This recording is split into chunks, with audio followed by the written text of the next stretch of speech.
5 minutes late. What else would you expect from me and Dan? What is up, my friends? Welcome to the 2025 season officially of the Massillon Fantasy League. We are here to do the draft lottery. Ryan, Dan, how you doing? Doing great, buddy. How are you? So good. I just realized that I went super boring with this. It just has my name because of other podcasts that I did. I didn't even have anything fun or my team name or anything. What a loser. I mean, your team isn't really relevant anymore. That's very true. So Taylor called me before the draft about some things that I'm going to ask you about later on, but Taylor called me before this. And I was like, I honestly don't even remember who the fuck my keepers are at this point.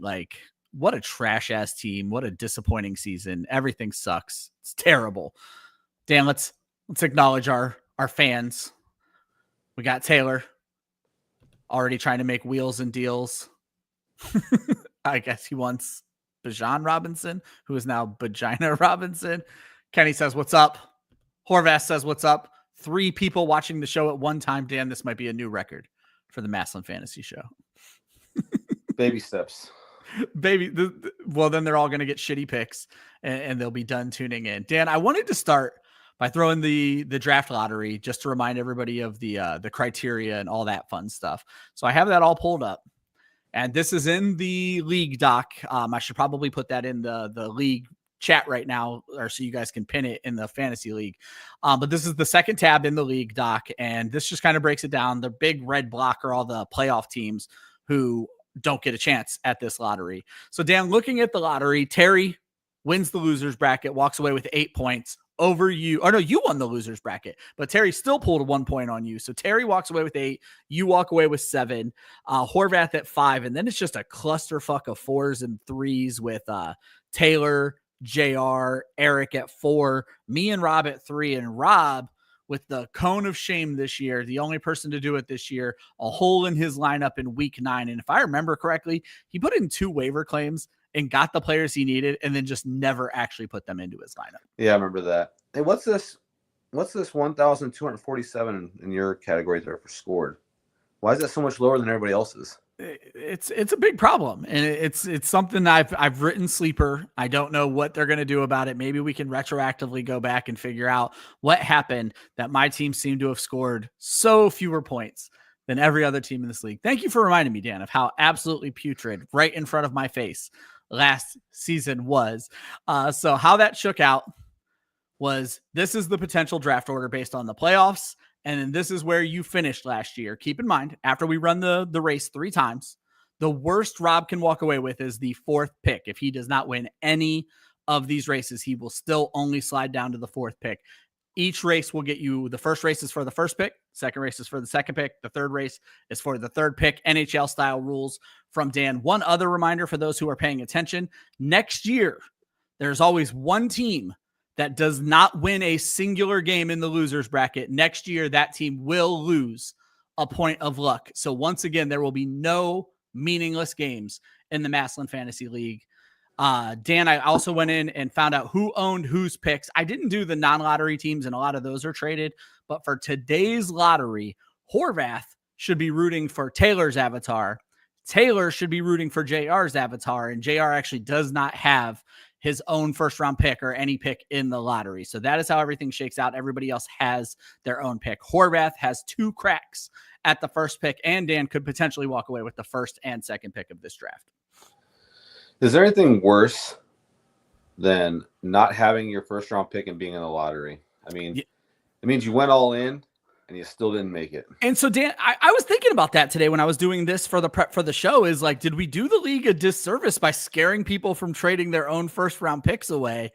I mean, there were still a ton of trades. I think there were 3 teams that don't have a pick until the 4th round. So there are still some crazy wheelers and dealers out there. And then Taylor was just telling me he has 14 picks in the first 4 rounds of this draft. Oh, yeah. I remember he did a bunch of trades. No, I mean, here's the thing. It's more realistic. There's got to be some risk involved when you make those trades. So, yeah. Well, that's what I'm saying. I just feel like people are afraid to make the trades now. But it's also, like I said, the 8 people here, 6 of us did not trade our first-round picks, or at least at the very least, we ended up back with our own first-round pick. But 6 of us did not trade our first-round picks. Dan, I think there's nothing left to do, but let's get this first race up on the screen. So I'm going to do, I think I go back to share and present, or can I just do a different screen? Oh, I got it. So now I'm going to do share this tab instead. Boom. So that changes over to the race. This shows the luck that I have in for every single person here.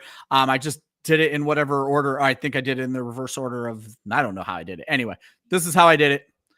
The luck is in there that is accurate.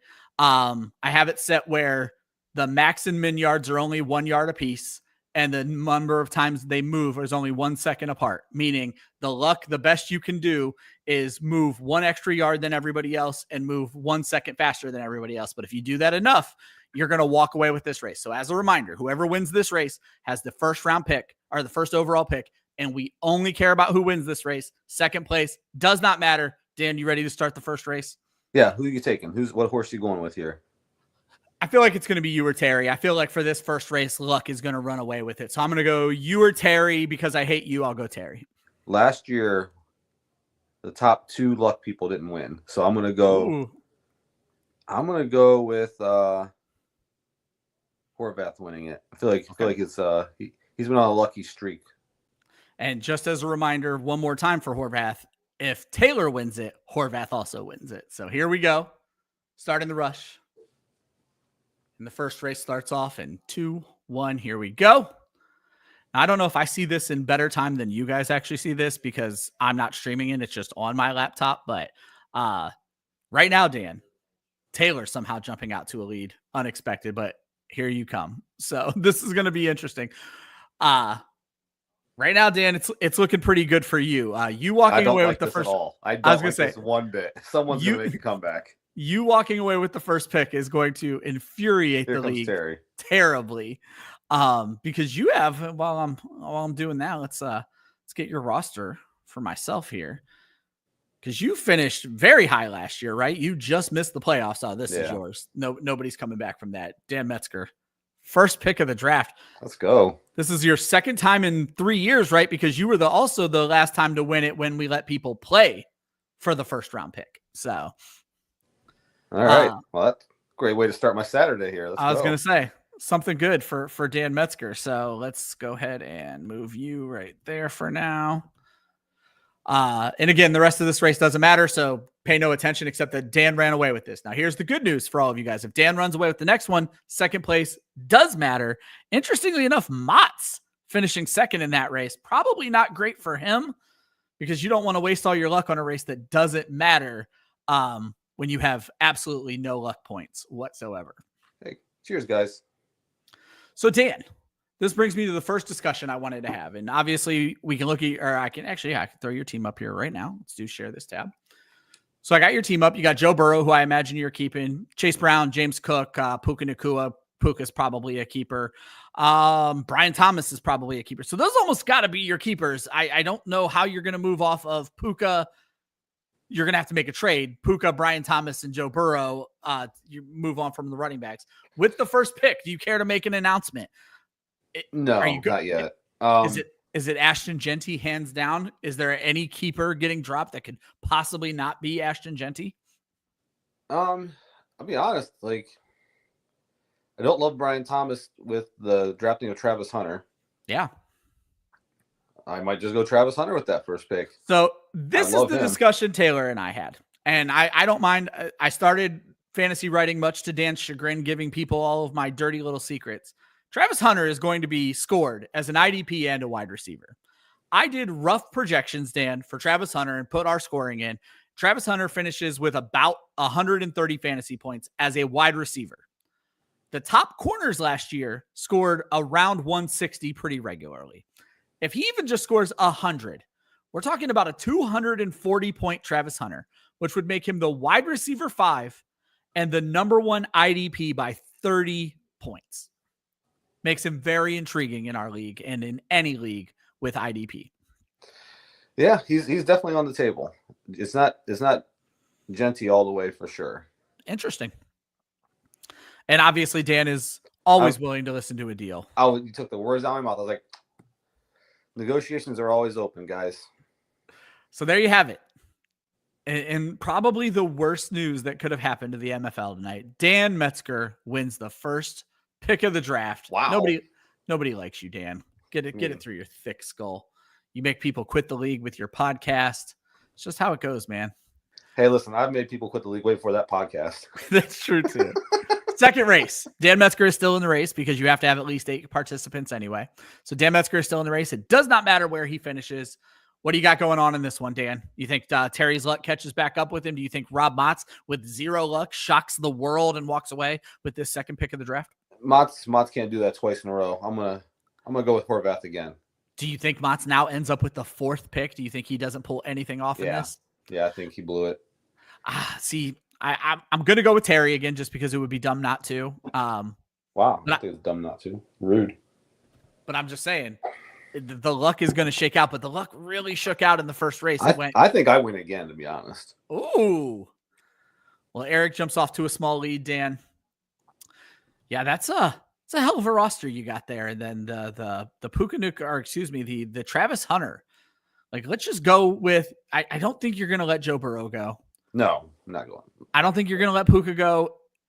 I wonder if you'll have the balls to keep both Jacksonville receivers. So I think you move on from Thomas. I think you keep Chase Brown and go Travis Hunter. It's going to be a nice little team. It'll be interesting. Terry's jumping out to the lead, but Dan, that was a big little come up for you right there. JR, I think, still very much in this, and JR winning this race is exactly what Taylor is hoping for. So this one much closer than last time. And here comes Horvath. Really, the only person out of it at this point is Taylor, who doesn't have his own pick. But unless Terry fumbles the bag, something terrible, Terry has the second pick of the draft, and he also has his own pick. So far, it has been a very, very boring night as the top 2 luck people completely dominate the first 2 races, with Terry jumping all the way up. Luck matters, guys. Set your 8th lineups. Pick. Get some wins at the end of the season. Beat those playoff teams. I wanted to bring that up, Dan. Everybody in the league except for Eric beat a playoff team. So that point, everybody got it this year. I don't remember last year because I copy over this every year, but everybody got that point last year. Let me ask you this. Is it 1 point per playoff team victory, or just 1 if you get a victory? 1 total, because I can only give 9 luck points. So I had to make it where the best possible season, which would be like an 8-win, miss the playoff season, I wanted to keep it where they could only get 9 luck. All right, so I'm going to throw this out there. The team that gets the most wins versus playoff teams gets another point. I'm open to reworking the point system. It's just a little fun thing to reward that team that got the most victories. Yeah. I'm not saying that was me. I have no idea who did that last year, but it's a cool little thing to keep. I was going to say, it'd be a bitch to track is the only thing. It's just tally marks, and I don't have anything else to do. You're absolutely right. Dan, let's get Terry's roster up here on the screen real quick. So I will do a little scrolling in the background here. I apologize if anybody is talking in the chat right now. I am on every other screen, so I have not looked at the chat in quite a while. So I will share this tab. I'm sure it's Taylor just talking about how excited he is that I, won. Oh, nope. Really, it's just Kenny celebrating you getting the first pick. He just said, "Oh, Dan." That is literally the only chat. Everybody else is in their tears right now, Dan. We look at Terry's lineup. This is the most Terry lineup ever. Dan, I could have let you just guess Terry's lineup, and I think you would have guessed it person for fucking person. Josh Allen, Derrick Henry, Joe Mixon, Terry McLaurin, Khalil Shakir, George Kittle, Jawan Jennings is his starting lineup from the last week of last year. Sitting on his bench, no real keepers, maybe Zay Flowers. Terry does not have his second-round pick, so someone else's second-round pick just got a whole lot worse based on that too. But he does have his first-round pick, which is now the second overall pick. Dan, guesses on keepers here seem pretty cut and dry. It almost has to be Allen and the 2 running backs, right? I disagree. It's Terry. George Kittle is an option. And George Kittle had a hell of a year last year. I don't know what he finished in our league. I don't know if when I scroll here, if it shows our league. But in most PPR leagues, George Kittle was the tight end 3 last year. Did just have a monster season. If Terry sees that as a positional advantage, you could definitely see him make that keep. So based on that, Dan, let's go with the argument. You take Travis Hunter. Terry grabs Ashton Genty without a thought. If he keeps those 2 running backs, it depends on what other keepers might be out there. If there's a stud receiver out there and Terry has those 2 running backs, he might have to take that receiver. It's so weird to me that Ashton Genty is just being looked at as this this god coming into the league, and we're talking about him not possibly going in the first 2 picks based on positional needs. It's going to be real fucking interesting. It's going to be. Here's the thing. Maybe I'm just burned because I've gone rookie running backs early. I was all over Barkley, and he didn't have great years with the Giants except for like his rookie year, and that was it. Todd Gurley, I had him early on. Yeah, it took him a little while.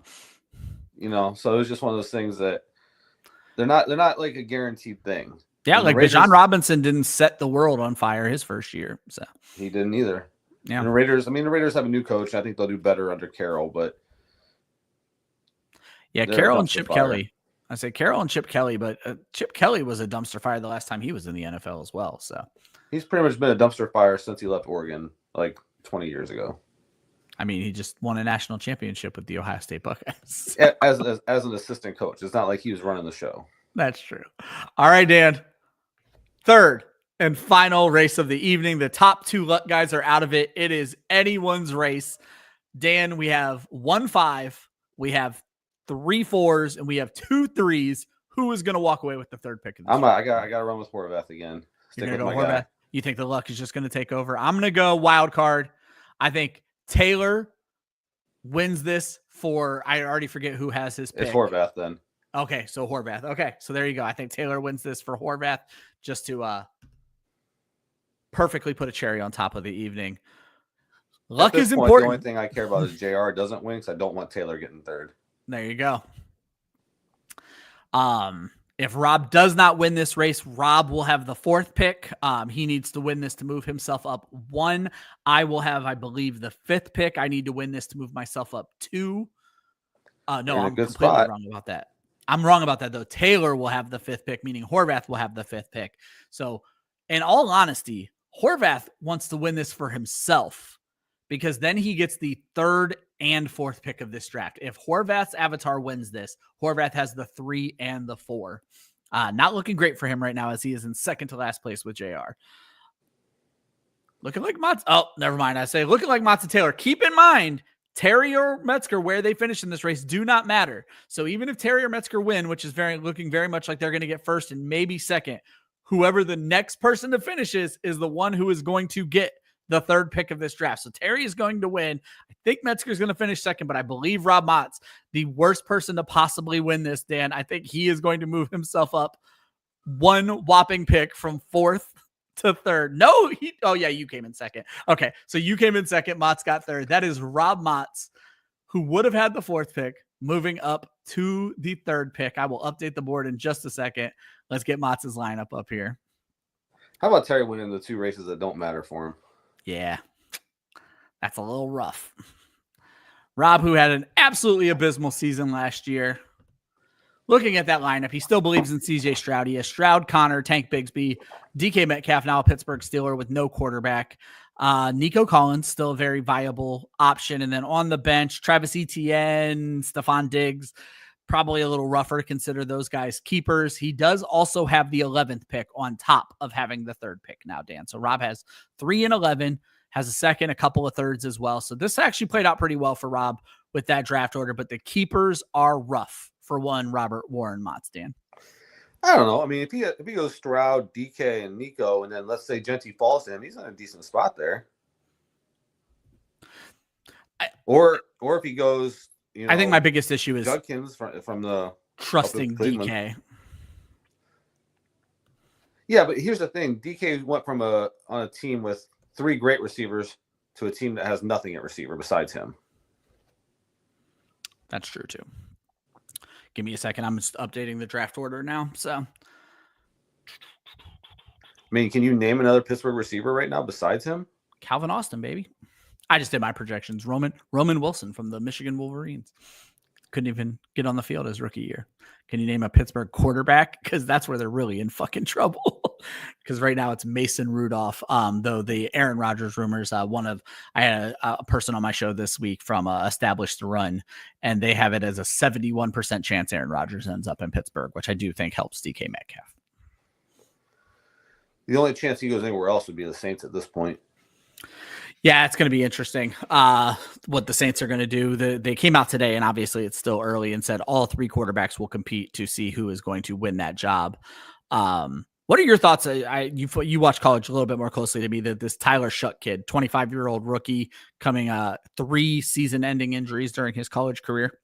I'm good. I would pass. Yeah, I saw an image, like his first pass he threw in college was to Jawan Johnson. Jawan Johnson is on his 3rd NFL contract, and Tyler Shuck is a rookie. So, yeah.